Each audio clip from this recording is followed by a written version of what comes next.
Welcome, Diego. Hello. So sorry about yesterday.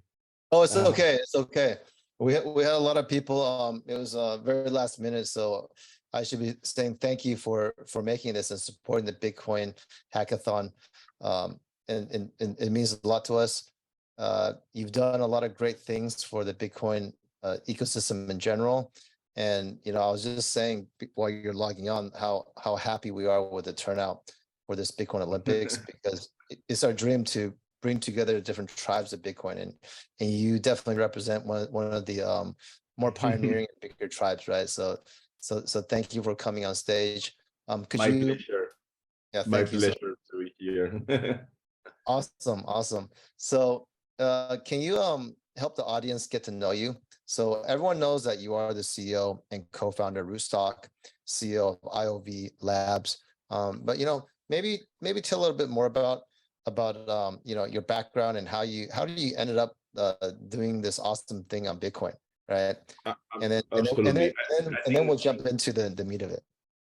One little clarification is that Rootstock is a decentralized platform, so has no CEO.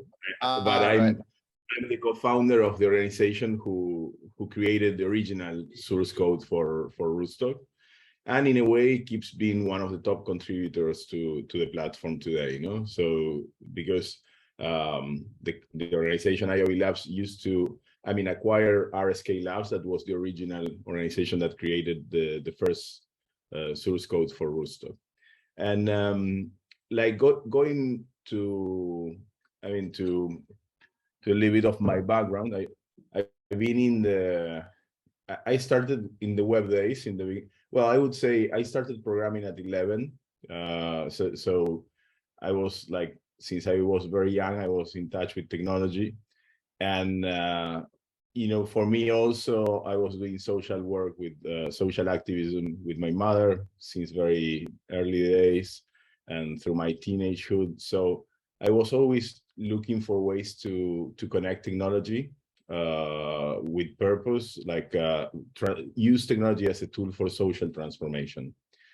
And in the early days of the web, 1994 was when I knew about the web through Wire magazine and a group of friends in Argentina that they were fascinated with the Media Lab work with Nicolas Negroponte, the digital divide, all the early days, and where we saw the web as a way to evolve society and to create more democratic access to knowledge, to information. And I would say in the initial stages, we thought it could do more, but then we realized of the limitations of the web. But I was part of that process. And in 1995, we created the website for the main newspaper in Argentina. I was the first webmaster. We launched in March 1996. So I lived the whole web revolution, or the .com revolution, the boom and bust as well, no? Because it's we in 1999, if you ask us, we thought that the web was going to grow linearly to to touch every corner of society, and then in the 2000 you have the big collapse. But then you have the rebirth, and that original promise was delivered. No, it's we live in a different society today thanks to the web. So actually, let's pause there. Where do you think, if you had to compare that, you just explained the web 1.0 back then and the crash and the rebirth. Where do you think we are right now with this new Bitcoin phenomena? It's been around for a while, but it was stagnant. But now it's like a new day for Bitcoin. Where do you see it? You want to compare to that? Well, the web gave me a lot of lessons that I apply to when I got into Bitcoin in 2011. I got in touch, but actually I started devoting myself in 2012 to the Bitcoin, to creating Bitcoin communities and devoting my full work. And one of the things I learned from the web is it's the technology is one part, but then the social adoption, or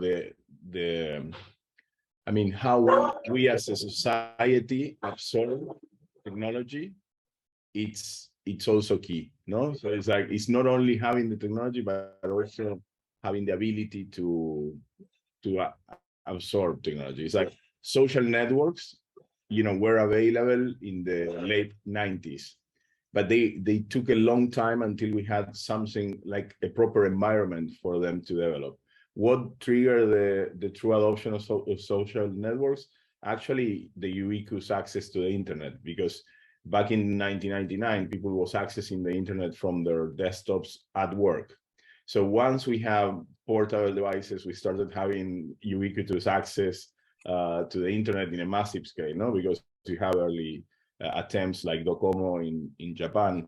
But once you had that, is that the web could deliver the true potential. And with Bitcoin and what I call the Internet of Value, that is all these networks, this network of networks of that to handle value, I think we are in a different environment because we already have that ubiquitous access, but what we are lacking in a way is easy interfaces. Like today, the complexity of accessing the blockchain services, DeFi services, is too high. So the last mile we need to walk in order to make this accessible to people. So I think it's like we are a little bit before, easy access through mobile devices was possible in the Bitcoin and blockchain space. It's like we need to make it easy for the end user and remove a lot of the friction in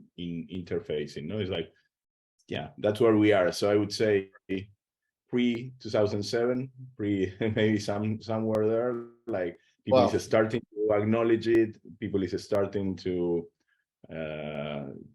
I mean, everybody knows about Bitcoin, no? Even if they don't use it. Like I like that. That sort of intuitively makes sense. Pre 2007, it's sort of like everyone knew about the internet back then, but a lot of the best applications were still being built, right?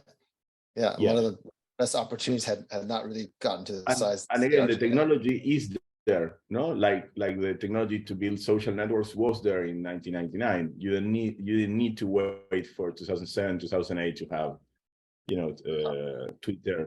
But basically, what we were lacking is the context for that technology to be absorbed. And I think we are in the same places. Now we need to work on the context. The technologies are there. We need to connect the dots between all the elements, because you have the DeFi protocols, but they are complex to understand for the average person. So somebody needs to package those DeFi protocols and give access to the regular people who lives day by day, week by week, and they don't want to learn about the technology. They want to use it. So that's the thing. They just want the value. They just want the value. It's sort of like on the surface, it's got to look almost like the same thing, but under the hood, it's got like a new technology. So thanks for going on that detour. That was very insightful. So going back to you about your background, we're going through your background and on how you arrived at building Rootstock and then doing IOV and then after that, let's go beyond that. So, but right now we're very curious about the journey. So as I said, like after the web and the collapse and everything, I was like, for 10 years, I was looking for something that was, that made me vibrate in the same way that the web did. And at the same time, a big part of what I expected from the web to deliver didn't happen, no? And, when I got in touch with Bitcoin in 2011, I didn't get it in the full sense of it. It's like, I understood it was digital money. There were very little users back in the day, fringe use cases. But then in 2012, I live in Argentina. And back then, today is we have again the same situation. We had capital control, so it was almost impossible to get money in and out of the country. And I had a software factory, and it was very difficult to collect the money from my customers abroad in Europe, in the US, and then a good friend from the early days, Wences Casares, from my web days, came back to me in early 2012 and told me, Dieguito, you have to look at this. This is amazing. It's Bitcoin. And I say, yeah, Wences, I checked it out last year. It's okay, but I don't think. No. He's like, he doesn't take no for an answer. So he told me, no. Go to go to blockchain info and open an account here. I did that, like, and I opened a web wallet. Then he sent me 5,000 Bitcoins. Back in the day, it was like around $50,000, which was a lot of money. I mean, to be transferred. He was in the Silicon Valley. I was in Buenos Aires. And then he told me, well, now give them back to me, no? And I made the mistake of giving him back the Bitcoin. but he told me, keep one Bitcoin for you, so you can around it, no? And all that process took an hour. So when I saw that, it's like I said, okay, this is like, I had all the values and the ethos of the web, no, of the internet, the openness, the neutrality, and when I saw that, I said, okay, this is how a financial system, an open and neutral financial system should look like. And then, like, that's when I connected, okay, this was what we were missing to do, like, the full transformation that the web was promising. This was the piece that we were missing for this. And then after that call with Wences, I was like for 2 weeks non-sleeping or almost non-sleeping, and reading mostly about the monetary aspects, because I don't come from a financial background. I come from a technological background, no? So I was learning about the history of money, learning about like how Bretton Woods, how the current financial system works. Subscribe to Investopedia, and every day they were sending me one concept, financial concept, and I was reading through. And if I didn't understand the concepts, I was reading deep into that, like linking hypertext knowledge acquisition style. And then, then after 2 weeks, it's like I said, okay, yeah, this is going to be the next revolution, much like the web was. And then I decided to devote myself in full to it. So I knew from the web days that it was going to be, these things are complex. Disruptive innovation, you cannot address it like from an intellectual perspective. You need to test it. You need to. So that's why I started doing everything. I bought a mining computer. It was a GPU base back then. Started buying and selling Bitcoins in cafes with people in Buenos Aires to know who was the community. Wow. Yeah. So you built it from ground up. So thanks for sharing that. That's amazing. Let's pause there for a second, because I'm curious. In 2010, someone sent you 5,000 or 50,000 Bitcoin. 2012. 2012. Can I ask you who that was? Who was that person in Silicon Valley? Yeah, it's Wences Casares. He's the founder of Sapo. Sapo, okay. So he's also, I would say, he's ground zero for the adoption in the Silicon Valley of Bitcoin, because he did a lot of work evangelizing the people in the valley about the potential of Bitcoin, and he brought into Bitcoin a lot of very, very important people, like a lot of big entrepreneurs and VCs and everything. So I think he did a lot of work, much like we did with my partners in the Bitcoin Latin America NGO in Latin America, spreading the word.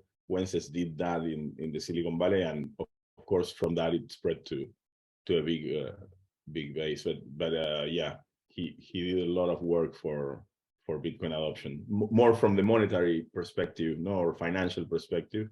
I was doing it more from the grassroots perspective. Wow. Yeah.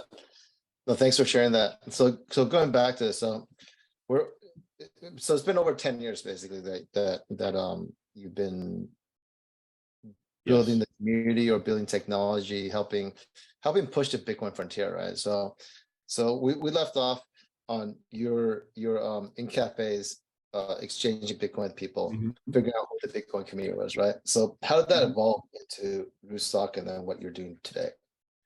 Well, so I would say 2012 and 2013 for me was like the mostly a learning processes. I wanted to understand the technology and I wanted to know where to apply myself. So by the end of 2013, I had a more clear idea of the potential and a little bit of the limitations of the technology. But during 2013, we created with Rodolfo Andrañez and Franco Amati, we started creating the Bitcoin communities in Latin America, first in Argentina.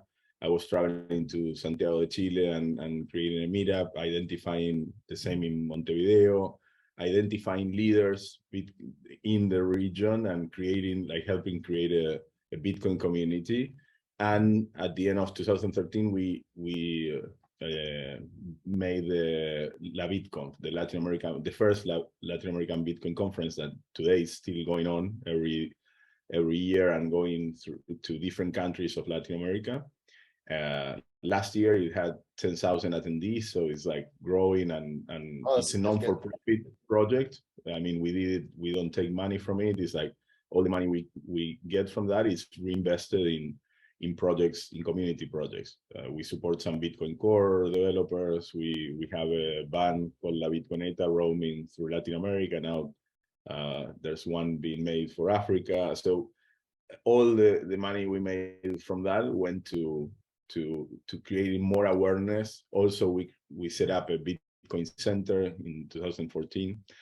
But at the end of 2013, I decided that I wanted to put together my two passions. That is like, I want to create a society with equal opportunities for everybody, regardless of their economic conditions. So, people talk about financial inclusion. I don't like that term. I think it's more about financial empowerment, because it's like Yeah. giving the people the tools, to thrive, who in whichever context, because maybe for a startup or is accessing capital to build, for somebody that is living day to day, it's maybe getting a reputation that will allow them to sell their products and services to better markets, or to get access to basic financial tools like loans. So I decided I wanted to chase that.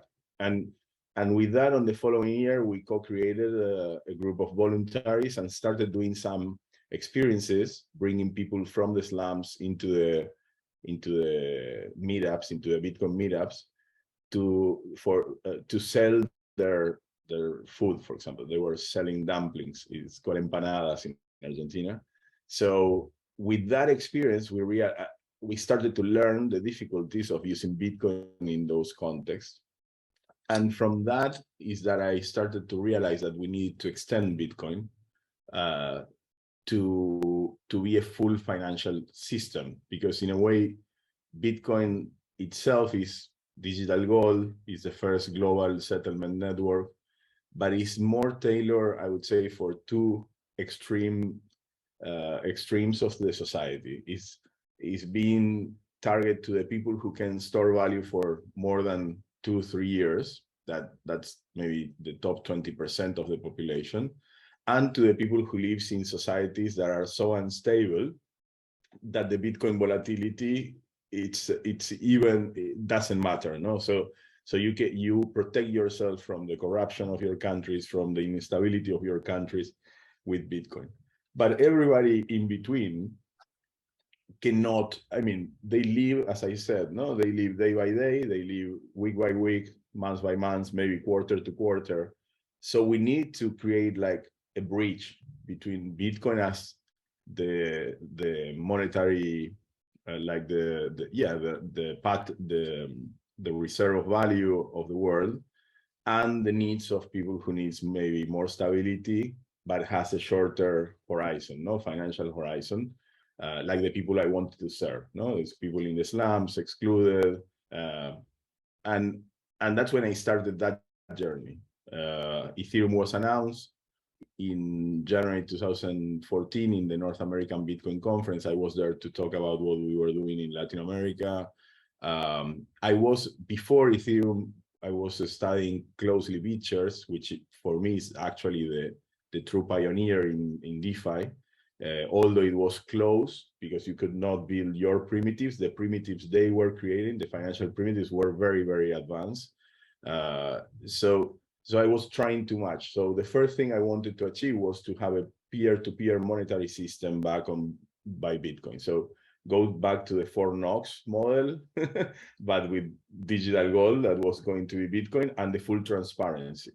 So I started discussing and analyzing different models for what today is called stable assets. Basically, there's four models. One is like fiat based, so issuance by a central bank.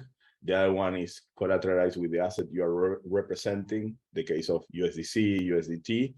The other one is algorithmic, which in my opinion don't work because blockchains are not good for real time, and you know, if you have dependency on the markets, then everything can be gamed. No, it's like very difficult. And then the fourth model was like the one I wanted to do, that was with over collateralization. So it's like basically you use Bitcoin, you over collateralize to mitigate the volatility problems, but you have like you have a system that is reliable for the one who wants to have the stable asset, but also yeah, can provide some extra value for those who wants to have more Bitcoin, no? So the long-term holders. So that was the idea, like connect the needs of the long-term holders, that is preserve or increase purchasing power, with the needs of people who need stability in the short term.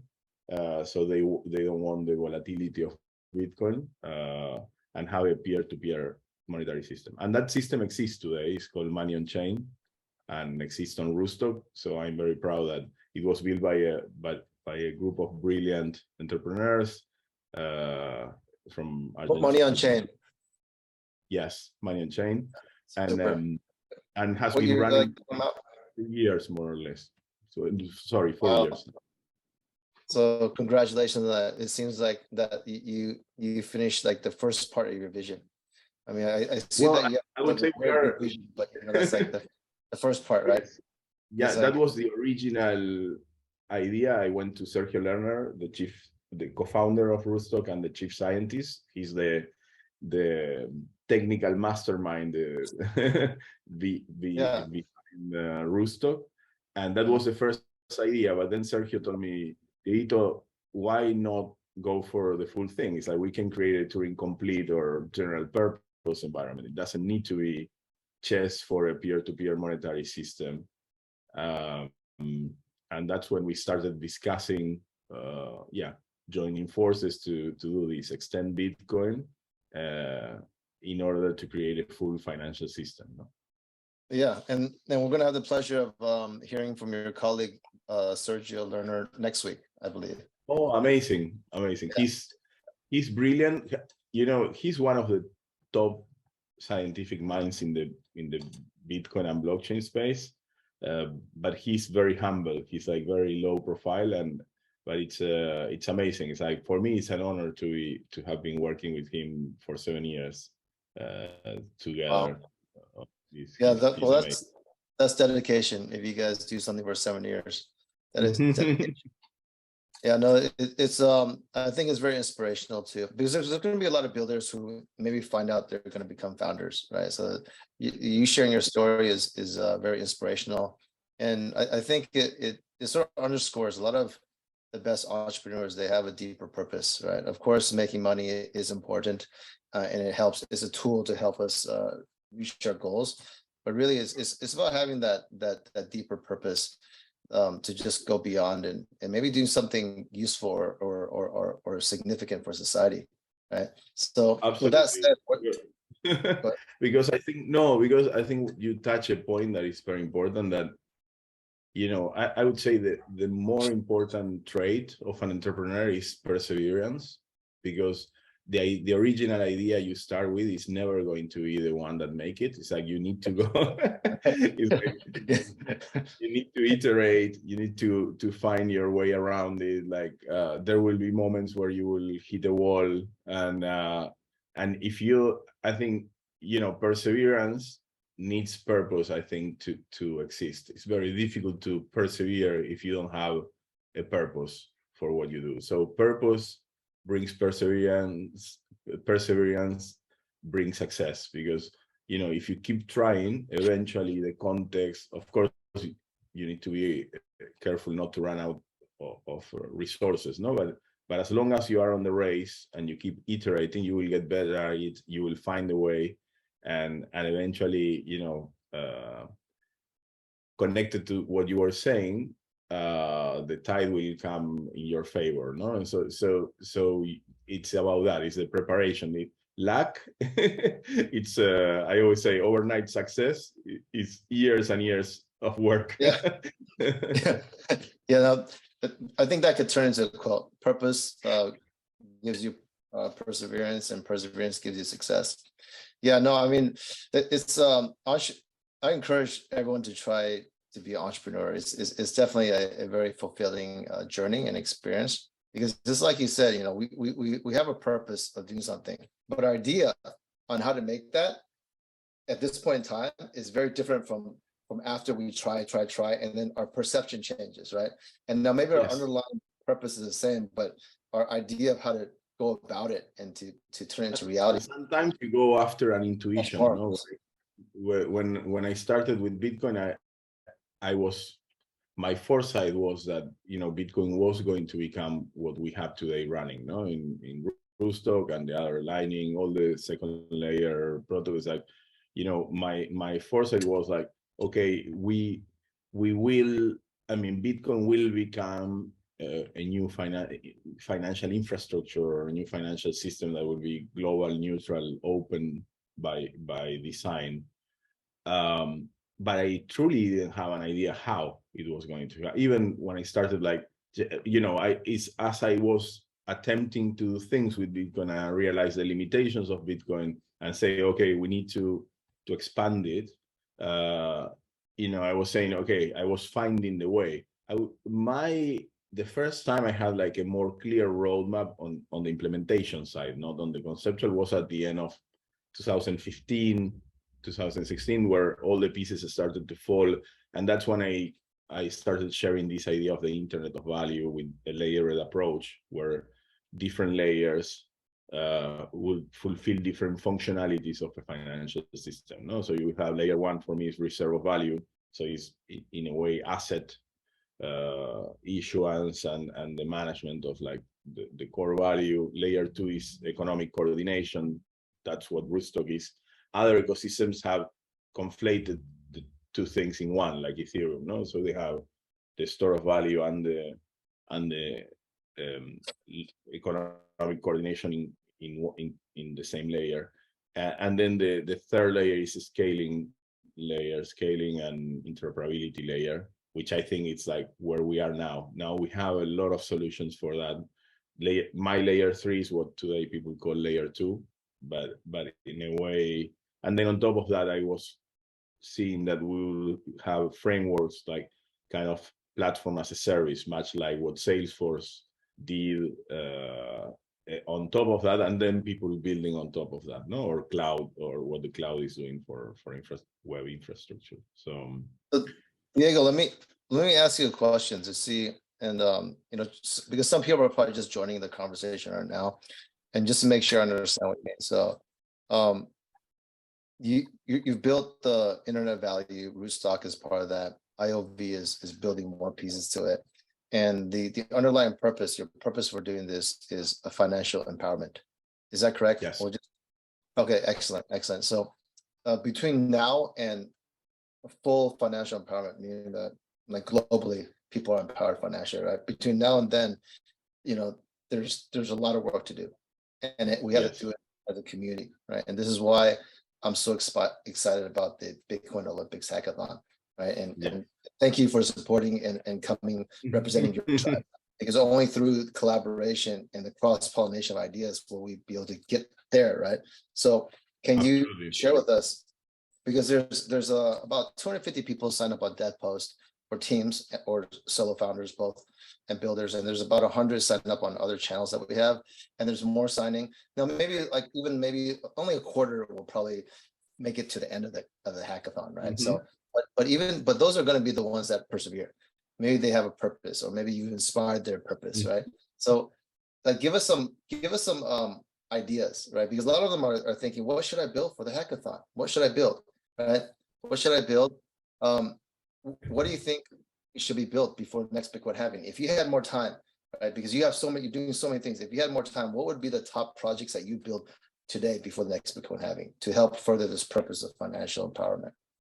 I think as I mentioned, I mean, for me, financial empowerment means different things for different people, of course, no, because it's like one thing if you are living day to day, you are on one extreme, no, it's like for you it's more about safety, so good ways of store your wealth without being exposed to loss, maybe access to credit eventually, and I think the reputational identity is the key for that.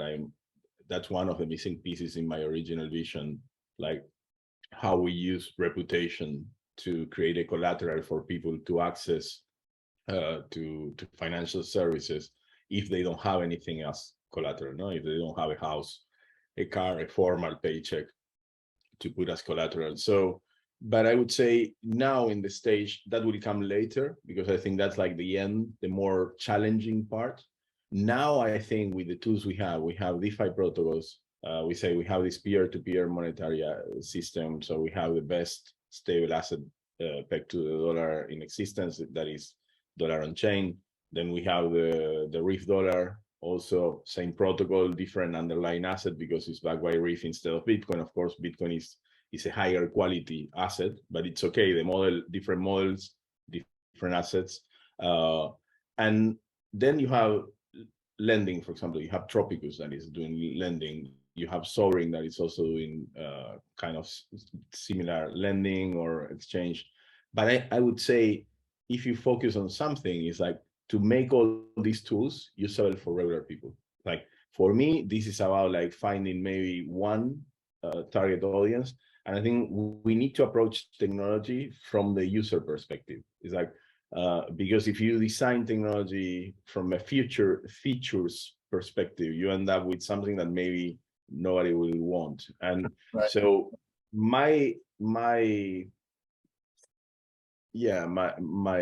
I wouldn't say my advice, but yeah, my advice to them is like find a user group that you know well, understand one need they have, and try to build something around that need. So let's say it's remittance. Okay, let's take all the tools we have and create a remittance corridor between two countries that maybe because you have family abroad. So build something for somebody that that will use that and that you will improve their lives.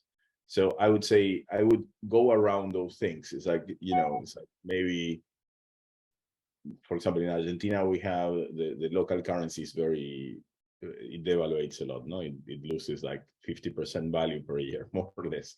So for a store, the good thing would be saying, okay, I can collect payments, and those payments will be converted to dollars, for example, to scale the volatility of the local currency, or the depreciation of the local currency.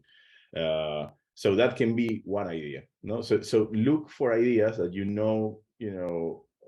will answer a need from a group that well. So, and try to combine. And I think in that process you will find also gaps. No, because I think these hackathons for us at IOV Labs are very important, because then the developers will bring to us the things that are not good, or the missing pieces in the tool chain or in the protocol. So all that feedback, we can use it to build and fill the gaps, improve what we have, make the development experience better in the Rootstock ecosystem. So but always do it with that use case in mind, no? Like that, sorting that need.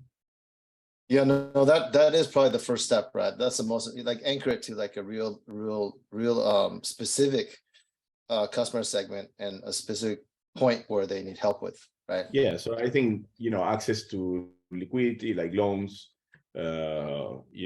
cross-border payments or cross-regional payments, maybe state to state. I know you can think of things or industries that have problem getting banked. You can create payment systems for those industries. Even industries that are legal, no, like cannabis, for example, it's legal, but they are not accepted by a traditional banking system. Okay, you can build something for that industry that is, it's a legal industry, but it's like still has not a good reputation or whatever, and then the banking system don't want to touch it because of the liabilities they feel will have. Okay, you can build a solution for them, but again, think of somebody that will have a need. I like that. What both of those examples, the cannabis one and the banking is really interesting, right? And you found a market demand that no existing solution can give them an easy solution to, and this is where perhaps a blockchain and Bitcoin can create an elegant solution to a hard problem. Yes, I think those are the fringe areas, where you are still within the boundaries of what is legal in the society, and you are working, but for some reason, because maybe they are advancing something, it's like in society, it's not a happy example, but porn in a way was the one who developed the credit card processing in the early days of the web, no? Because it was fringe, there was a need, and they build it, but then that infrastructure serve anybody else, no? So that's the thing. It's like sometimes these fringe use cases help the technology like move forward, and then it's used by the whole society, It's absolutely. So let's fast forward a week and a half. And people are turning their final hackathon product, right? What product specifically would you say, like, wow, that's so interesting, I want to get to know those founders and help them turn that project and go beyond the hackathon? Like, what are some, because you're a busy guy, right? And there's so many ideas. Like, what are some that you would say, all right, I mean, if you talk about emerging markets like Latin America, Africa, India, Southeast Asia, what I think is like the virtuous circle we can build with the tools is like a system where people can store value in an asset that is, is not depreciating as fast as the local currency. It can be a dollar base, it can be a Bitcoin base, depending on the needs. That person can then get a loan using that asset that they are using to store value for the longer term, and get a loan in the asset they need to spend daily for their short-term liquidity needs or economic needs, and then ideally, and that this can be done with partners, because maybe the solution is not that you do everything by yourself, but you plug in maybe Stripe, or you plug in different partners to build the solution, but then connect in a way with a debit card or a system, or maybe it can be a virtual card, so people can spend that money they get as a loan everywhere else. If you build that, you have a financial system where people can like store value, get access to liquidity for their short-term needs, and pay everywhere. No, so you're connecting with the broader financial system. That per se, for example, is for me it's one use case that is very interesting, and maybe you can because in a hackathon you're not going to build the full solution, but maybe you can tackle one part of that. You can say, okay, I will do only a very easy to use store of value and loan system that is integrated, where I say, okay, I store this asset, Bitcoin, and I can get very easily in a very simple interface, get 20% of the value I'm putting as collateral as a loan to support my everyday needs. No, for example, that could be a piece of that. Or somebody can say, okay, now I will integrate with payment processors and do using APIs and everything. So these sort out how this asset, this stable asset, for example, can be liquidated to pay to a credit card, to a credit card system. So like maybe of this full circuit I mentioned, maybe you can tackle one one of those things. Then cross borders is another thing that is very, very important, I think, cross-border payments, because there's a lot of people working abroad and sending money back home. So I would say, yeah, protection from inflation or depreciation, then cross-border payments and access to loans. I think it's collateralized loans. I think it's all those are good use cases to build. But then, yeah, maybe they want to tackle something else, like a user experience thing. For example, we have all these protocols like Reef Relay and RNS that enable you to pay, for example, using the same asset you're using. So, for example, if you are using a dollar-based asset, you can pay the fees of the network with a dollar-denominated asset, and you can use an alias, so you can send money to an alias. Those are other ideas that are interesting. For example, pay to phone. Like say, okay, how we can make a system that will pay somebody. I can send money to somebody that doesn't have a wallet or anything, but only knowing their phone number, I can send them 10 RIF dollars or dollars on chain or whatever asset they choose. No, so think about that. No, it's like the payment processing, store of value, loans, access to liquidity. Wow. Okay. So those are a bunch of awesome ideas. So being one of the biggest, yeah, that's already gold. I think you give a lot of the hackers, the builders, a big hint, right? And being one of the biggest backers of the Bitcoin Olympics, one of the biggest prize donors, right? I think if you guys are listening right now to the audience, and we're gonna repost this right on YouTube and other social media, when you hear this, that's a big hint on who might win those prizes. That's a big hint, guys. That's a big hint. All right. So rewatch this a couple of times if you guys need to. So, okay. Diego, I want to be mindful of the time. We already went over 15 minutes, but I think it was completely worth it because you just like gave some gold, especially to people who are aspiring founders, right? Like this is gold because only people on the frontier, right? It takes a long time to get to the frontier, and once you're on the frontier, in front of us is wilderness, right? And you know what works, what doesn't work. And what doesn't work, if we can fix it, potentially is going to make a lot of impact for society. And if we know how to put a business model around it, perhaps it could become very lucrative for the people that are involved as well, right? So with that said, that's what entrepreneurs do, no? They make the society better. They find unsolved problems and find a new way to solve them, no? So and because of that, they make the society better, more prosper. So yeah. So on that, no, I completely agree with you. On that note, can you share some inspiring or some encouraging words to all those people out there that are already part of the Bitcoin Olympics hackathon, or people that are thinking about joining? Share some last words to get everyone excited. Like I think how about this? What do you wish you knew 10 years from before? You know what I mean? When you first started on your entrepreneurial journey, or even before that? Yeah. I think, yeah. I mean, what are the lessons?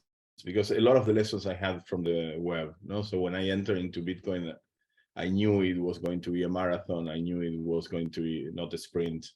So I knew a lot of things that we were going to have ups and downs. I think we are in a very particular moment, because finally we are, we have been developing technology, building like the foundations, and now we are at the point where if we turn those protocols, that technology, into products that can improve people's life, then we will enter, and I think we are entering now, into the growth phase of our ecosystem. So what we are doing is entering into a new phase of adoption. So I think one thing I already mentioned, like one thing, sometimes we get in love with technology, but technology needs to be a tool to solve real problems. So that's one lesson, is like, always find who's your customer, what's the problem you're solving for that customer, and focus around that. It's like learn the technology because that's your toolkit. No, it's like that's the tools you have to solve the problem. So that's one thing. It's like make the use case your top priority. No, don't try to minimize like building too much in abstract without touching base with your customer and testing it. So that's one thing that is important. The other thing is in a startup, people is the more important thing, because as we said, you will never know what will be the path. So you know where you want to get, but you don't know exactly how to get there. So at the end, it's people. So check. I mean, it's not only from the hard skills. No, it's like, of course, you need to have the people with the right talent to build things, like understand who will contribute each one of the things, but also look on the human side, no, on the soft skills. It's like people that you can trust, people, because of course, as part of being an entrepreneur, you will go through a lot of storms. And that's when people is tested. When you have money, everything is doing well, everybody's nice. But the people who, Yeah. but it's in the storms that you want to see how people behave, and that's so check well who you build with. No, it's like check that and finally, I think what we discussed, the purpose, like find, and the purpose that doesn't need to be something grandiloquent. It doesn't need to be like something huge. It can be like your purpose. Maybe it's helping specific community that you connect with, or something that relates to your values, to what to your personal experience. I think it's like difficult to commit and connect with something that is unrelated to you. So I think we need to build, like, what I'm doing is because I went to the slums with my mother when I was 9. So I saw those realities very young in my early days. So that's connected to my life, to my experience. So I think it's important that element is important. So I would say, teams, good teams,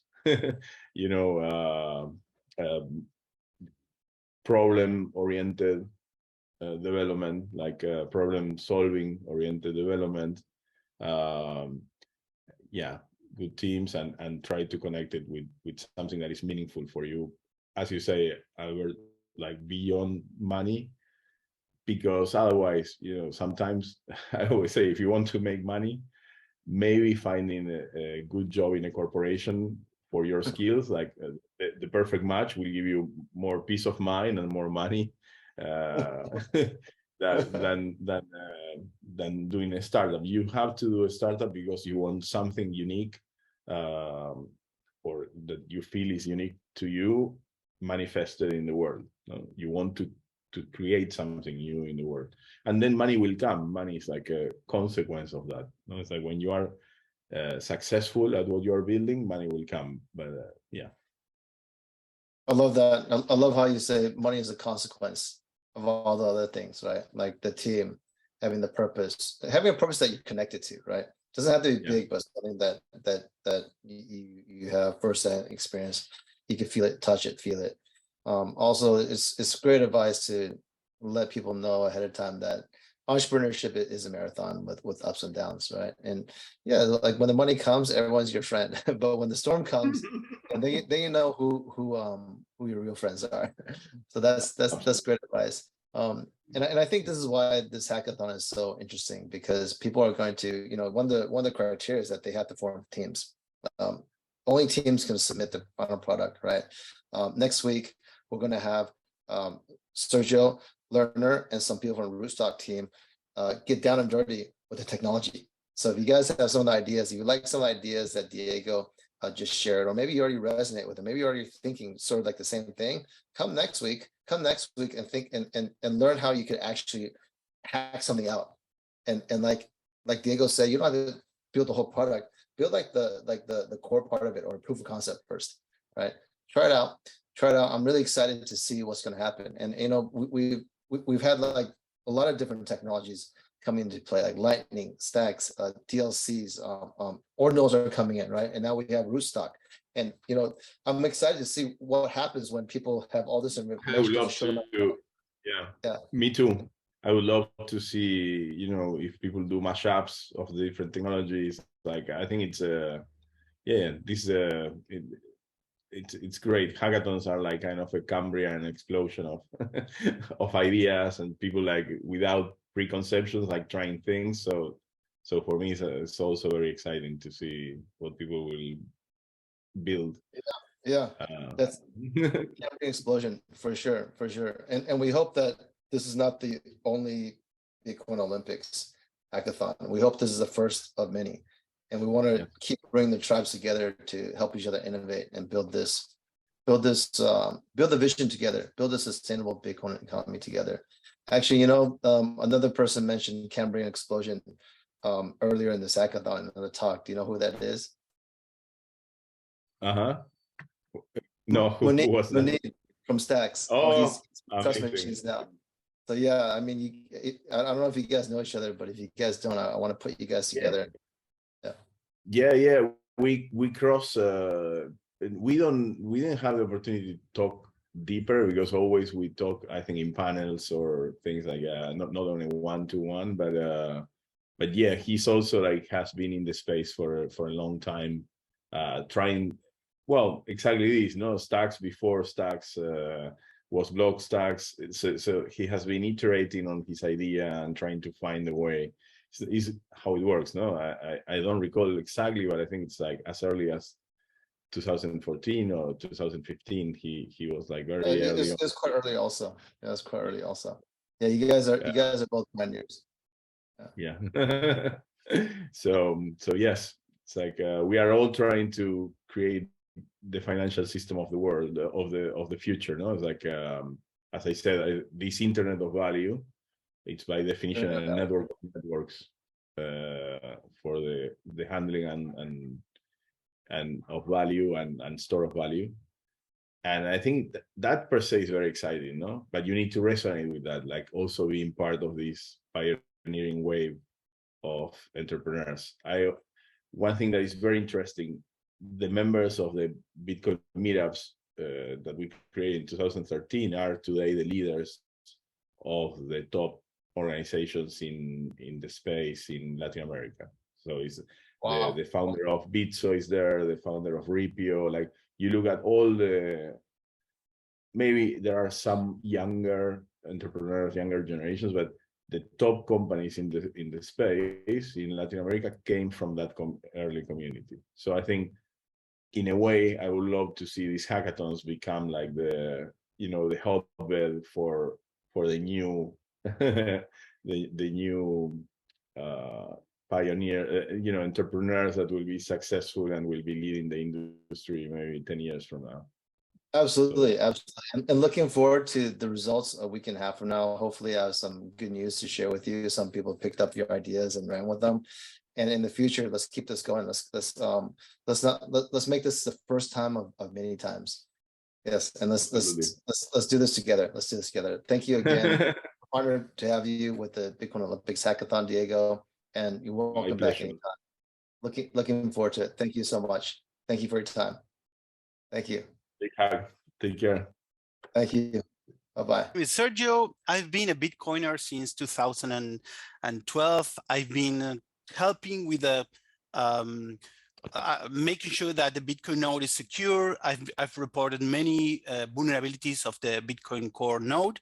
And as time passes, I realized that Bitcoin needed to have layers on top, needed to have more programmability and more flexibility. And that's why in 2016, we started developing the Rootstock sidechain, which was the first Rootstock sidechain. So in this talk, I'm gonna give you a glimpse of what Rootstock is, but also I will try to explain why we had to create a new sidechain and cannot build on top of Bitcoin.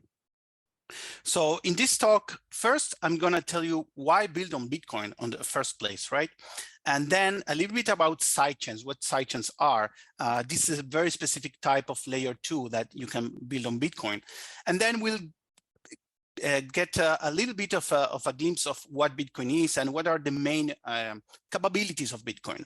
Last, I'm gonna show the main differences between Rootstock and Ethereum.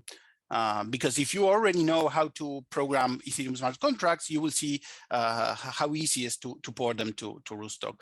So first of all, why to build on Bitcoin? So to create a new open decentralized financial system, and that's what we wanted to do in 2016, we needed to build it on top of a store of value, a currency that allows you to be the collateral to create fiat stable coins and all kind of DeFi products. So we wanted to build on Bitcoin, and to be a store of value, Bitcoin needs to have, as a currency, needs to have certain properties, like it has to be scarce, fungible, durable, and portable. But these properties are obviously not free. This is not magic. You really need to design the network and maintain the network in a certain way to support certain properties like decentralization, censorship resistance, must be open. It's important that it's publicly verifiable for anyone with any computer. It needs to be borderless, neutral, permissionless, immutable, and of course, it needs to create a limited supply of the native token. And the Bitcoin protocol is very conservative. Like it tries to achieve all these properties in a very conservative way. If you try to make Bitcoin more private, then probably you will have to make a trade-off on one of these other properties, right? But if we take a look at Ethereum, so it's important to see that every single of these currency properties is based on certain of these network properties. So the fact that Bitcoin is a store of value is an emergent of one of these network properties. But if we take, as an example, Ethereum, which I mean, I love Ethereum for its programmability, but if we take the network as an example, if this network is able to create a store of value, we see many limitations. Like, for instance, it is really censorship resistant. If 51% of block producers are censorship transactions based on the OFAC blacklist, right? Is it really neutral? Is it really neutral if EIP 1559, which actually burns some fees, it's benefit holders and not the users? Or so each one of these properties has been, kind of attacked by its own community. For instance, it's not really immutable if the DAO incident reverted the state of the blockchain. And it's not really publicly verifiable if you need a huge computer with a 1 terabyte of space and a 16 or probably 32 gigabytes of RAM to run a node, right? So these currency properties are not free. So that's why we build on top of Bitcoin, but we need to build in layers, right? To make different trade-offs that the core Bitcoin makes, right? So this is our first layer, Bitcoin, the store of value. In the next layer, we can have different types of layers too. You can have the Lightning Network, which is a payment channel network that provides fast payments. You can have side chains like Rootstock or Liquid that provides smart contracts. For instance, Rootstock provides stateful Turing-complete smart contracts. You can also have client-side smart contracts in the case of RGB. And you can have a separate blockchain with different language that is somehow connected to the Bitcoin infrastructure, such as stacks, right? But these are very different kinds of layer 2s. And once you have layers 2s, you can also have layer 3. For instance, over Lightning Network, you can have Taro protocol, which allows you to exchange not only Bitcoin, but fiat currency, stable coins, maybe collateralized in Bitcoin. And in the case of Rootstock, the sidechain, you can have rollups that allows you to have cheaper or faster payments. And also you can have your own payment channel network or state channel network on top of Rootstock. So essentially, you are able to build a stack of protocols in different layers. And in each one of these layers, you can have not only BTC, but you can have, of course, fiat stable coins, and you can have, in the case of Rootstock, decentralized applications. all these layers must be connected some way, and this is why bridges are created, right? So you could eventually create a bridge between Taro and Rootstock so that Rootstock assets can immediately be used from Taro and from the Lightning Network. You can create bridges between Taro and rollups, etc. So the possibilities are really endless here. The important thing is that there is one bridge that every sidechain needs, which is basically the Rootstock bridge that connects Rootstock with Bitcoin. So I will talk a little bit about these bridges, which are so important in the case of sidechains. So to make, I'm going to make a distinction between the different layers too, because Rootstock is a very specific type of layer 2, which is a sidechain. And so this is the oldest definition of what a sidechain is. A sidechain is an independent blockchain. So it has its own blocks, its own mining mechanism that can securely transfer tokens internally and from and to the parent network, which in the case of Rootstock is Bitcoin. So it needs to be able to transfer Bitcoins from and to the sidechain without natively supporting a money token different from the parent native token. So this is the definition of a sidechain. You don't get to create a new token for paying transaction fees. You have to use the Bitcoin token, right? That makes a sidechain a very special beast in this ecosystem. So the main differences between a sidechain and kind of a general Bitcoin bridge blockchain would be obviously that you don't have a native token. So you have to use Bitcoin. All transaction fees are paid in Bitcoin and not in this other token. There is no block subsidy. So the consensus algorithm, everything must be orchestrated to be secure against reverts and against all kind of mined extractable value without block subsidy, which is kind of difficult, and Rootstock has made it. And it's fully Bitcoin aligned. So that's the main benefit, as using Bitcoin as a native currency. And in the case of other blockchains, it's generally very difficult to get this alignment between the communities. You may be able to, but it's generally very hard. And of course, it needs a native super secure bridge, right? Because since your whole blockchain depends on this connection with Bitcoin, the Bitcoin must be secure. And in the case of Bitcoin bridge blockchain, you can have several lower security bridges. Maybe some of them fail, and they can compete. But this is not the case of a sidechain. The sidechain, by definition, needs a very secure bridge. So now that you understand the importance of sidechains and the difference of sidechains, let's dig in what Rootstock is. So Rootstock was the first Bitcoin sidechain. It was launched in 2018, but the project started actually in 2016, and it took us 2 years of different test nets to reach the point of launching Rootstock. It is merge mined with Bitcoin. So RSK blocks, Rootstock blocks are produced by the Bitcoin miners, and is secured by more than 51% of the Bitcoin hash rate. So the majority of the Bitcoin hash rate is securing Rootstock at any moment. It implemented the first bridge, and it's the first hybrid SPV federated bridge. And one of the properties of this bridge is that it was designed to be drive chain compatible. So if at any time in the future, and we really expect, and we are pushing this to happen in the following years, if the Bitcoin community implements a drive chain, then from the Rootstock side, we will be able to switch our peg and to become a fully decentralized layer 2 and sidechain of Bitcoin. Another property, it is EVM compatible. So you take your Ethereum application, you can compile it and deploy it on Rootstock, maybe without any change or maybe with very little changes, and you have it running on Rootstock. And that's a huge pro because we know there are many developers that are already used to working with Ethereum. It has a very rich DeFi ecosystem. Like you have decentralized exchanges, lending, borrowing, all kind of the DeFi products that you can plug into. And of course, the native token is Bitcoin, right? So you pay transaction fees in Bitcoin. So as I told you, every sidechain needs a bridge. And in the case of a sidechain, it's called a two-way peg. So this is the bridge that I'm going to talk about, the one that connects Rootstock with Bitcoin.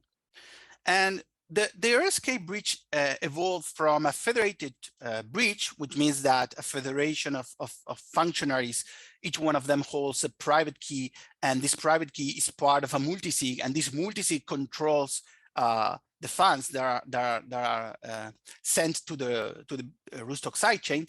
But it evolved, and it evolved in something we call the PowPeg, and the PowPeg is much more than a federation, and I'm going to talk more about in the next slide. So what do we want for a two-way peg? We want it to be secure, trust minimized, decentralized, censorship resistant, capital efficient, Bitcoin aligned, and fast and autonomous. And the problem here is that you cannot get all these properties at once, because Bitcoin protocol does not allow you to do to validate consensus of foreign blockchains. So basically, we have to live with the level of extensiveness that Bitcoin allows. So we've built a bridge that is secure, is trust minimizes, is censorship resistant, is capital efficient because there is no other collateral. It's Bitcoin aligned. You can have fast and autonomous peg-ins and peg-outs, but obviously we cannot make it fully decentralized until we get the drive chain implemented in Bitcoin itself. So this is how the bridge looks like. Basically, when you do a peg-in, you send your Bitcoins to a multisig that is controlled by HSM devices. And this federation of HSM devices, each one of these devices holds a private key. And this device will never, ever allow you to either see or force the use of one of these private keys, right? Each one of these devices is following RSK consensus, so it's actually validating the hash rate of the RSK blockchain, right? So even if I have full control of this box, I won't be able to have access to this private key. And this HSM federation works as a K out of N multisig. So there are currently 11 devices, and you need 6 devices to be in consensus and to be able to perform a peg out.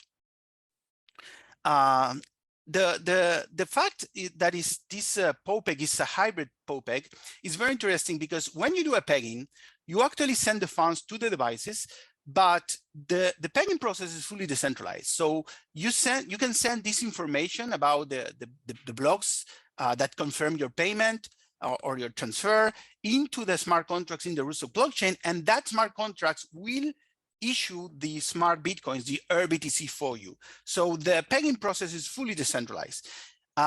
Even if it's fully decentralized, you don't need to do this yourself, because the pegnatories, which are the functionaries that hold each one of these boxes, will inform the Rootstock blockchain for you. So you don't have to do this, but eventually you can do this by yourself. The peg-out process is the opposite, but now it requires the involvement of the HSM devices. So you send RBTC to a smart contract on the Rootstock blockchain, and then the Rootstock, these smart contracts called the bridge smart contracts will create a Bitcoin transaction and will send this Bitcoin transaction to the devices to sign. Once the majority of them sign, the transaction will be ready to be broadcast on the Bitcoin network, and you have your Bitcoins back on the Bitcoin network. The process of pegging in and pegging out, there is two ways of doing this. Either you use the more secure process, which takes more than a day of confirmation blocks. It's very secure, but there is a layer on top of this protocol, which is the flyover protocol, which allows you to do this in just a few block confirmations. This protocol will be, the protocol is already implemented in the Rootstock blockchain, but I think that the front end needs some finalization. So you will see this ready soon for you to use. And in terms of security, the POW HSM devices are using the most secure technology to protect the private key, which is basically the secure elements.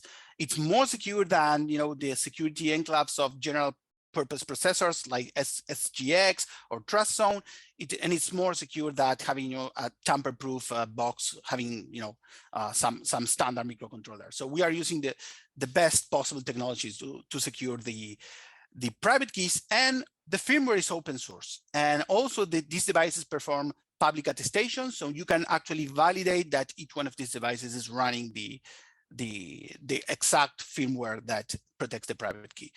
So to summarize about this POPEC system, it has a defensive design. So even if one of the devices or one of the layers fail, there is always another layer that is protecting that layer. It has consensus enforcing HSMs. So you cannot force the device to do anything without a huge amount of hash rate backing up your commands. It is proof of work secure. It's fully auditable, and the full coordination process for pegging in, pegging out, and dynamic reconfigurations of the POPEC is fully transparent on chain. And obviously, it's as I mentioned, it's censorship resistant. Now, this was the main component of Rootstock in terms of technology, right? Not in terms of how you use it, but in terms of the technology behind Rootstock. The other huge component is the merge mining part, right? So you know that Bitcoin hash rate it's been more than 200 exahash per second right now. It's huge, and as I mentioned, more than 50% of this hash rate is currently securing Rootstock. So how this merge mining process works? So essentially, there is probably you know about Bitcoin transactions, so I'm gonna go this very quickly, but there is a Bitcoin transaction called the Coinbase transaction, or sometimes called the generation transaction. That is the first transaction in the list. And this transaction, you can put as many outputs as you want. And if you put one particular output having an op return opcode with the specific tag, which is the RSK block tag, and you add to it a hash of a RSK block, you can actually link a Bitcoin header with univocally with the Rootstock header. So basically, every time you are mining the Bitcoin header, you are mining the Rootstock header too. So once you have this hash embedded in a RSK block header, you can create a merge mining proof that in a very succinct way allows you to prove that those things are connected. Like the Bitcoin header is connected with the RSK block header in a univocal way, right? So you need a tree membership proof, a Merkle inclusion proof. You need a SHA 2056 mid state, the tail of the Coinbase transaction, and a lot of pieces. But you actually finally have a small message, less than 1 kilobyte, that proves that these two headers are connected, right? And then you start hashing, right? You start mining, as always. You take your Bitcoin header, you increment the nonce until you get a hash digest with a certain number of zeros, right? But this is where the things differ. You can find a hash digest having the difficulty of a Bitcoin block, or you can find hash digests having lower difficulty, but higher than the target difficulty of the Rootstock block. And in that case, you have created a valid Rootstock block. If you create a valid Bitcoin block, it will also be a valid Rootstock block because its difficulty is higher than the Rootstock difficulty. So the same process you use to mine one Bitcoin block, you use to mine the Rootstock block. And most mining pools are currently using this mining pool software that allows them to do merge mine.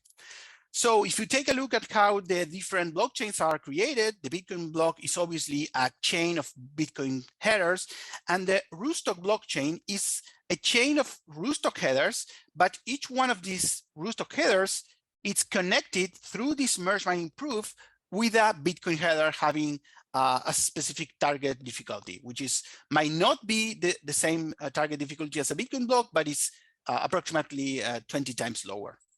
So if we take a look at these probabilities, these difficulties, Bitcoin block is created every 10 minutes, and the approximate probability of finding one of these blocks is 2 to the 66 power, and the RSK block, which is produced approximately every 30 seconds, it's almost as hard as a Bitcoin block to produce, like it's 2 to the 71 power, okay? And below that is the mining pool share. If you know a little bit of how mining pools works, there are certain headers that are mined at lower difficulty that are used for accounting, right? And this has a very lower difficulty than the Rootstock block. So essentially, we don't have to stress the Bitcoin mining network for mining Rootstock blocks. Okay, now I mentioned that Rootstock is Ethereum compatible, but there are certain differences that you need to know. First, what is really compatible between the networks? So developer tools all are the same. You get the same compiler, the same Solidity compiler, the same IDE. If you want to use Remix, or you want to have your local compiler, the same debugger, same front ends, same APIs. In terms of user interface, what the user sees is the same. Like, you have the same terminology. You can talk about gas price, block gas limit. Transactions are, the transaction format is the same kinds of addresses, while addresses have a different checksum. So not to mistakenly use a Rootstock address on Ethereum and vice versa, but it's almost the same. You can have the same infrastructure services because Rootstock supports the Web3 JSON RPC interface. So any Explorer or anything you connect to Web3, it would probably work. But from that point below, there are certain differences. Like, if you want to hack into the node, you will see that the network messages are slightly different.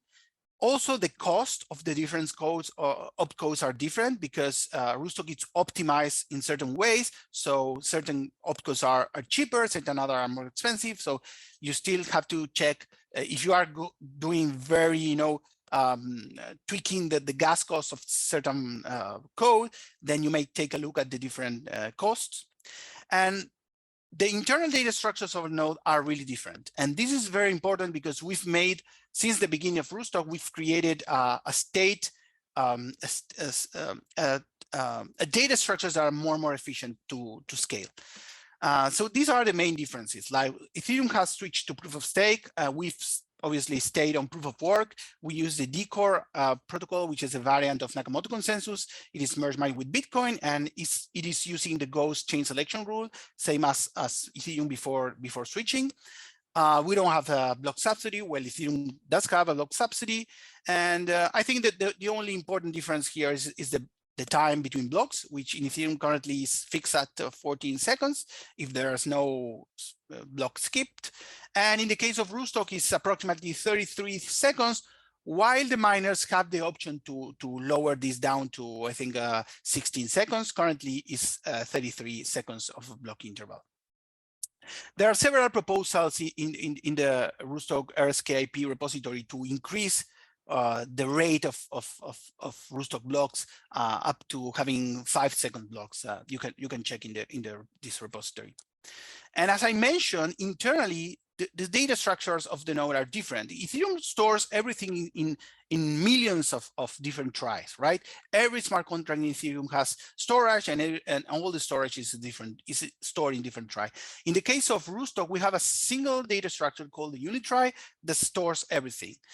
This makes the node much more efficient in handling snapshots, handling moving to any block, and so garbage collection. Everything is simpler having a single tree containing all information. And another key difference is in Ethereum. Ethereum uses a radix 16 try and 3 kinds of nodes, while RSK uses a binary try, very simple single type of node. And so it's also very efficient for stateful, stateless proofs and all kinds of advanced features. So I'm reaching the end of the presentation. So we built Rootstock on Bitcoin because we believe Bitcoin is a long-term store of value. And we want Rootstock, we built Rootstock to create a new, more open, decentralized financial system that can serve everyone in this planet. As I mentioned, Rootstock is a sidechain. A sidechain needs a bridge, and this bridge allows you to send Bitcoins from and to the Bitcoin network. We don't have an native token. You are stuck for good or for worse, I think for good, with Bitcoin. And that means that everything that's built on Rootstock, it's really focused on real world use cases. I think there's very little pure speculation, because having this using Bitcoin token that you cannot inflate. I think it's a huge benefit. Rootstock is compatible with Ethereum, and our consensus, the block production is based on merge mining, having more than 50% of Bitcoin miners engaged.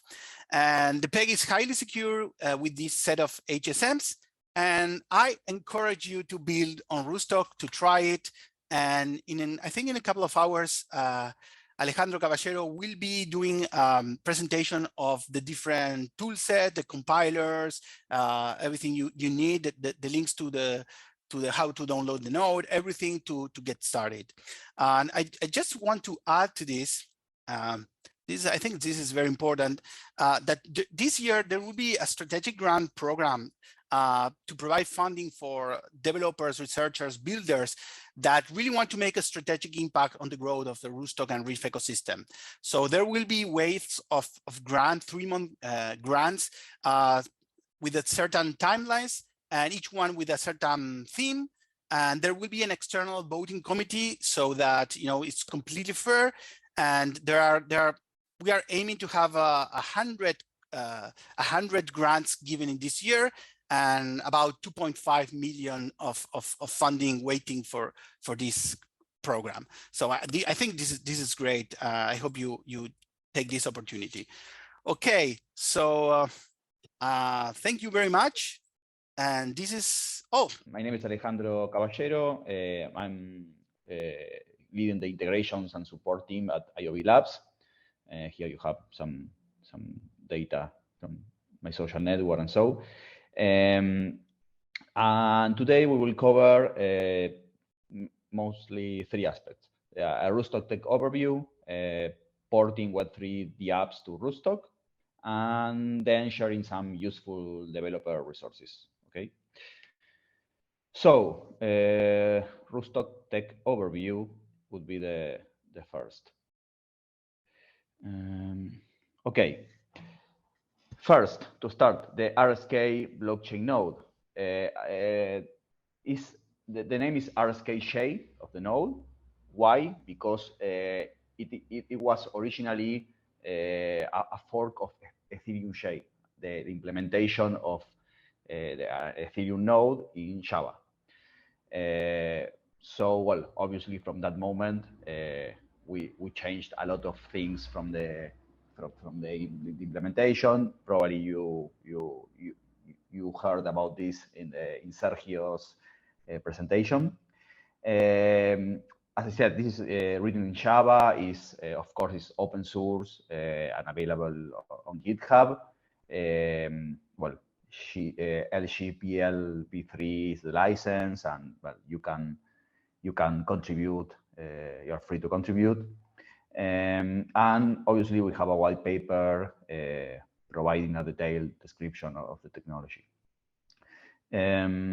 Okay, about this, if you want to contribute, how to start with this? Okay, a good start is the RSK improvement proposal.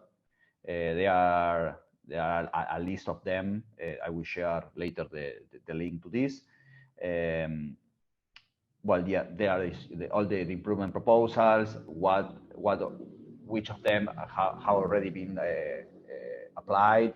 What others are still on discussion? But there is how the community manage the development of the node. Okay, Rootstock and Bitcoin. In short, Bitcoin and we can think about Rootstock and Bitcoin with two things: about the network and the currency. About network, we can say that RSK is a layer 2 blockchain, where Bitcoin is a layer 1. And an important thing here is the merge mining. Sergio already explained this in detail, so I won't go into detail. But I think that the merge mining is probably the most important thing about Rootstock. This means that the Bitcoin mining pools are, while they secure the Bitcoin network, they are also securing the Rootstock network. So this is like super relevant, and we are having the Bitcoin miners aligned with Rootstock, I think is what makes Rootstock so important. We are also obviously the Bitcoin miners are getting an extra profit from their work without an extra effort, and that's important to contribute to the Bitcoin ecosystem. And about connection and the currency, well, Rootstock doesn't have doesn't mint a new coin. What Rootstock uses is the smart Bitcoin. The smart Bitcoin is the Bitcoin on Rootstock. The way to convert Bitcoin to smart Bitcoin is with the POPEG. And the exchange is one-to-one. I mean, you can do what we call a peg-in, that is going from Bitcoin to smart Bitcoin, and you can do a peg-out that is going from smart Bitcoin to Bitcoin. The conversion is always one-to-one. The only thing that one pays is the transaction fees, no more than that. POPEG comes from proof of work peg, of course. And well, we also need to compare Rootstock with Ethereum, right? The thing with Ethereum is that the Rootstock virtual machine is compatible. So we have the same opcodes than the Ethereum virtual machine. It doesn't mean that the implementation is the same, but let's call the functionality is the same. I mean, you can compile a contract that was compiled for Ethereum. You can deploy it on Rootstock and it will work. That's the why being compatible with Ethereum is so important. So you can port any smart contract from Ethereum to Rootstock with minimal effort. That means that you can use Solidity compiler and all the tools that you are used to use as a Web3 developer, including libraries, frameworks, for example, Web3.js, Truffle, whatever that you are used to use in Ethereum, you can use it on Rootstock. Also, the Rootstock node exposes the same JSON RPC interface than Ethereum. So that means that Rootstock is not only compatible at opcode level, but also at interface level. So that's another reason why porting the app is seamless, because you can query or you can interact with your DApp in the same way. Nothing will change.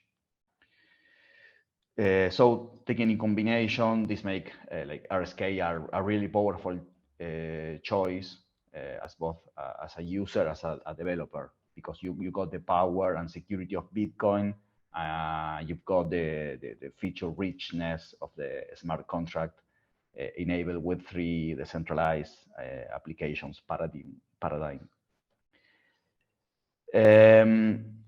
Just a little recap about IOV Labs. I said that I work in IOV Labs. What's IOV Labs? Well, it's the company that is behind the Rootstock network. We are like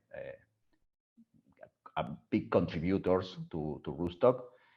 It doesn't. IOV Labs doesn't own Rootstock. We are contributors. We are pushing for Rootstock, but it's not only Rootstock. It's also Reef. So what's Reef? Well, Reef means it originally RSK infrastructure framework. Now that we rebranded, it's Rootstock infrastructure framework. It's a collection of applications and services that are designed to complement blockchain-based decentralized applications. So it includes many different components, like the ones that that are listed there and you can read. Some of them are still under active development. All these projects are open source as well. And something important to mention is that the REEF framework has an utility token. The name is REEF token, and it's an ERC20 token, and it is used to pay for the services. When you want to consume the REEF services, you need to pay with the REEF token.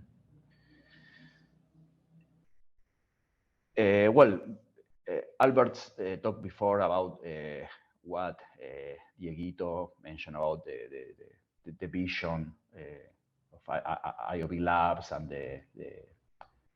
the financial inclusion. So we talk about everyday DeFi. We talk about this is the vision that we are trying to get, and everyday DeFi means this: saving, borrowing, sending, paying, things that we do every day and with a traditional finance system, and we think that this should be also possible to do in the Rootstock ecosystem or in the crypto ecosystem, because it includes a lot of underbanked people, and it's much more inclusive. So this is what we are trying to build, like everyday DeFi.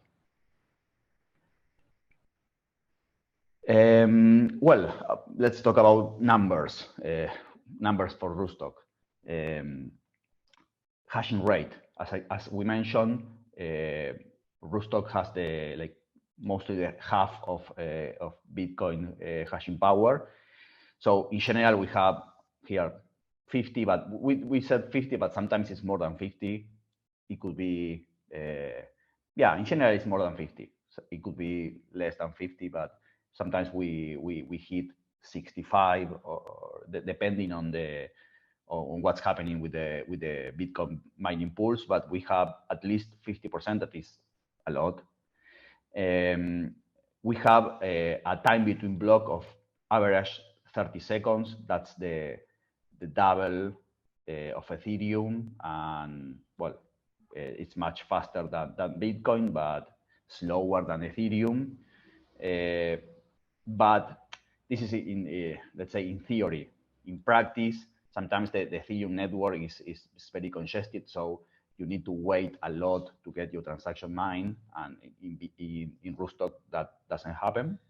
So and the throughput is 10 transactions per second. That's higher than both Bitcoin and Ethereum. And in terms of gas price, or let's say the fees that you have to pay for a transaction, Rootstock is really cheap, depending on the moment and the congestion. It could be from 50 times cheaper than Ethereum to 100 times cheaper. So this is really important, because you have a lot of security with a very low price. So porting with Web3 the apps to RSK. We said something about this, but let's go into details. Developing on Rootstock is easy. If you have previous experience on Ethereum or another EVM compatible blockchain, you can do it without any problem. And this is because Rootstock is EVM compatible at opcode and interface level. So you can develop with the same tools that you are used to use. For example, as I said, Solidity, or Solseed, the compiler, Ganache, Truffle, Hardhat, the Open Zeppelin contracts, Remix, and obviously the libraries, Web3.js, Ether.js, wallets like MetaMask. I would say that any wallet that is compatible with Ethereum, you can make it work with Rootstock, just changing the endpoint. So it's really easy to start doing things with Rootstock. As I said before, you can get a compiled bytecode and deploy it to Rootstock, and it's working. You have the same contract working. About well, there are some. We have some correlation with the EIPs, talking about smart contract standards. Every smart contract standard, talking about mostly about tokens and NFTs, whatever, is the same on Rootstock. So again, if you, for example, thinking about, I don't know, an NFT marketplace, well, you can deploy that on Rootstock without any issues, because everything will work in the same way. Some configuration differences, for example, the derivation path. This is different. Rootstock is different from Ethereum and other blockchains. The checksum, we have a different casing from in the address. This is something that sometimes is a friction. For example, if we think about using MetaMask, for example, yeah, probably it would complain because it is only checking Ethereum checksum and not Rootstock. But we have a different one, and it is good if we can have if we can get the app or tool to do the Rootstock checksum. It is a better user experience. And well, we like to say that if you are an experienced Web3 developer, you can port your application to Rootstock in less than 1 day. Okay, some useful resources. This is something that we will share in Discord, so don't worry about copying the links now. But general info about Rootstock, the developer portal is like the best place to get technical information for Rootstock is the developer portal. If you are more interested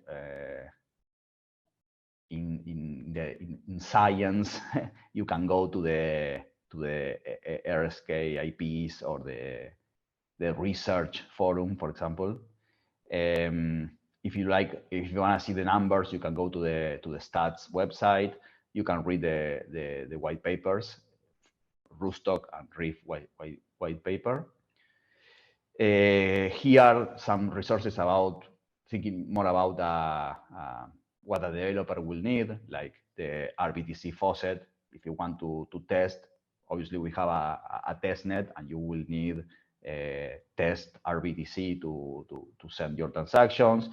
If you want to have test Reef token, here you have the faucet, obviously the mainnet and testnet explorer, the public nodes. You can run your own node, but you don't need to. You can start using the public nodes. There is a public node for testnet and another for mainnet. And then some useful APIs like the Block Scout API or Covalent, just to mention like third-party tools that are, or indexers that are really useful.